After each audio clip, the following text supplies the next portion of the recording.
Graças e paz, irmãos, bom dia. Que bom que você está recebendo essa mensagem, porque esse é o nosso bom dia com paz. Eu tenho uma palavra de Deus para a sua vida, irmãos. Vamos para a palavra de hoje, que é a continuação, irmãos. O tema dessa semana é passando para o outro lado. Marcos 4, verso 35, depois o verso 37, que diz assim: E naquele dia, já sendo tarde, disse-lhes: Passamos para o outro lado. E levantou-se grande temporal de ventos, e subiam as ondas por cima do barco, de maneira que já se enchiam. Glória a Deus e aleluia por essa palavra, irmãos. Jesus ele atravessa o mar de Genezaré, junto com seus discípulos e outros barcos.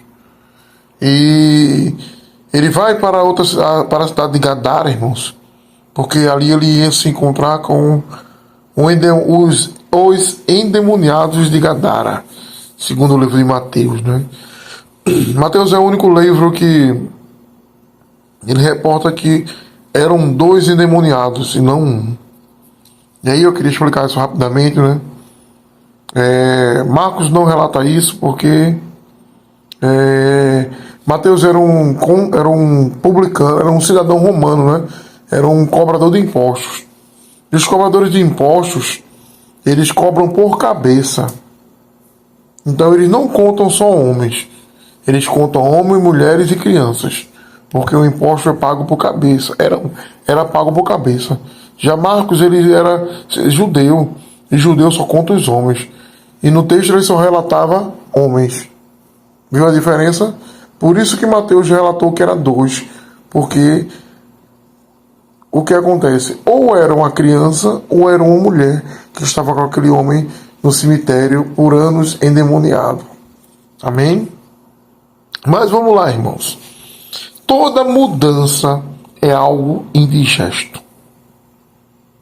Toda vez que decidimos mudar uma rota, mudar um ciclo em nossas vidas, irmãos, sempre vamos ter, respostas que são não tão favoráveis na fase inicial. Na verdade, vamos ser questionados por promover mudanças. Tanto de pessoas que a gente ama, como pessoas que não nos amam.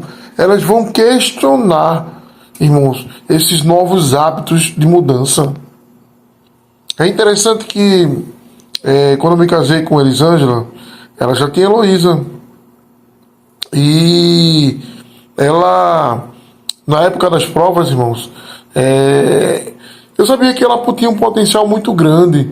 E comecei a dizer assim: a gente vai estudar mais para as provas. Quando chegar às provas, a gente vai saber se eu estou certo ou não. E eu comecei a puxar mais forte os estudos dela, comecei a puxar mais forte, a exigir um pouco mais, a pedir para ela estudar mais, para se concentrar mais. Irmãos, final do ano chegou. E ela ficou competindo com o melhor aluno da sala em notas. Ela deixou de ser uma pessoa na média para ser uma pessoa acima da média. Referência como estudo. Por quê? Porque, irmãos, olha, toda vez que a gente promove mudanças, nem sempre vamos ser entendidos de início. Vai parecer que é algo até desnecessário, porque a gente está forçando um pouco a barra. E mudar é forçar a barra mesmo. Mas quando os resultados aparecem, irmãos, a gente vê que o nosso dever foi muito bem feito. Mas eu quero voltar para a palavra, irmãos. O diabo ele usa de estratégias para fazer com que a gente, irmãos, desista de passar de nível ou de subir de nível.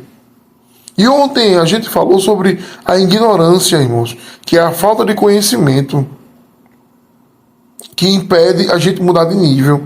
E hoje eu quero falar sobre, primeiro, a incredulidade.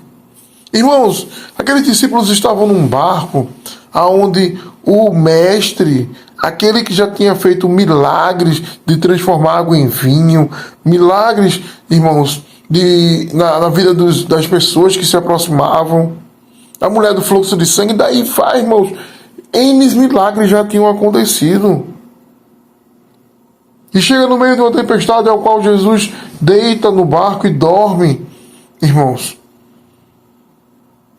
E os discípulos se apavoram, ficam com medo de morrer, sabendo que o mestre estava ali. E sabe o que é interessante, irmãos? Os próprios discípulos, irmãos, que poderiam ter feito algo, se acovardaram na incredulidade, porque achavam que essas coisas grandes só eram feitas pelos líderes. Muitas vezes, irmãos, em nossas vidas tem mudanças que não vêm, que não vingam, porque a gente se acha incapaz de promover essa mudança na nossa família, no nosso ministério, sabe, no nosso caráter. Tem muita coisa que a gente não vê acontecer porque nós desistimos no meio do caminho por conta das dificuldades, as ondas que se levantam, das pessoas que se levantam, irmãos, muitas vezes com palavras para nos estimular. Deixa eu te falar, olha, toda vez que você for promover mudanças, sempre vai ter pessoas que te amam, que vão trazer palavras dizendo que não precisa disso, que não é necessário isso, que não precisa, que não é bem assim, irmãos. Por quê? Porque é normal isso. Irmãos, veja, Deus te chamou para promover grandes mudanças. Não deixe com que as pessoas freiem aquilo que Deus colocou no seu coração. Você é um agente de mudanças. Não deixe que a incredulidade, irmãos, faça com que você desista. Não deixe que as tempestades que se instalam, não deixe que o caos faça você recuar. Porque o caos não está aí para você recuar, mas ele pode ser um sinal de Deus que você está no caminho certo. Irmãos, anota essa palavra. O caos, as circunstâncias ou a tempestade podem ser um sinal de Deus que você está no caminho certo. Aquela tempestade, irmãos, na vida dos discípulos, naquele barco, era o sinal que eles estavam indo para o local certo, encontrar as pessoas certas para promover mudanças na hora certa. Mas muitos de vocês que estão escutando esse áudio, a incredulidade tem roubado, irmãos, essa ação de mudança que Deus quer implantar em você e através de você. Entendeu, irmãos? É verdade. A incredulidade é um dos grandes impedimentos para subirmos de nível, para promovermos mudanças, ou para Deus promover em nós mudanças. Não é pelo que você pode, não é pelo que você não é pelo ambiente, é pelo que Deus quer. Amém, irmãos? Não deixe que a incredulidade te roube. Porque esse é o nosso Bom Dia com Paz. Estamos de segunda a sexta com a palavra de Deus para te abençoar. Envie esse áudio para 3 pessoas.